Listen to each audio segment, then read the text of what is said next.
الحمد لله رب العالمين والصلاة والسلام على رسوله النبي الكريم أما بعد فأعوذ بالله من الشيطان الرجيم بسم الله الرحمن الرحيم قال الله تبارك وتعالى في القرآن المجيد والفرقان الحميد الذين يأكلون الربا لا يقومون إلا كما يقوم الذي يتخبطه الشيطان من المس وقال النبي صلى الله عليه وسلم لعن الله آكل الربا وموكله وكاتبه وشاهديه وقال هم سواء رواہ مسلم۔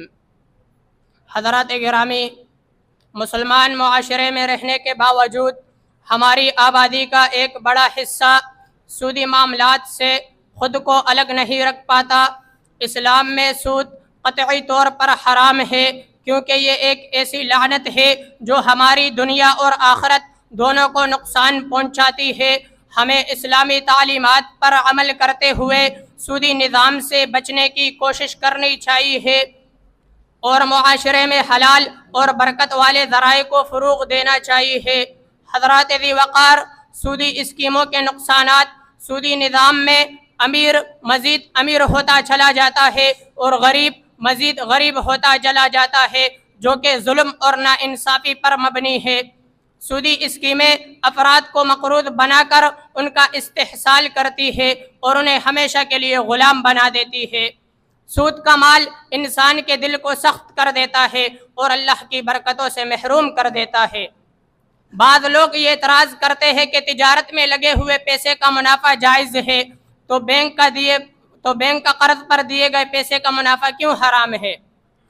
اس کا جواب یہ ہے کہ تجارت میں انسان کی محنت، وقت اور ذہانت لگتی ہے، جو کہ سودی کاروبار میں بلا مشقت اضافی کا مال حاصل ہوتا ہے۔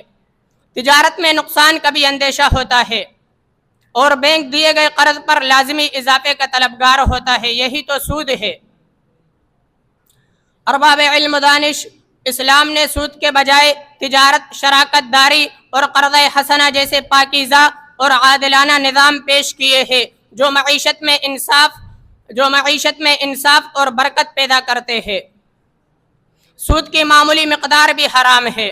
رسول اللہ صلی اللہ علیہ وسلم نے فرمایا، سود کے 70 گناہوں میں سب سے ہلکا گناہ یہ ہے کہ آدمی اپنی ماں کے ساتھ زنا کرے۔ اللہ اکبر۔ سود ایک کبیرہ گناہ ہے۔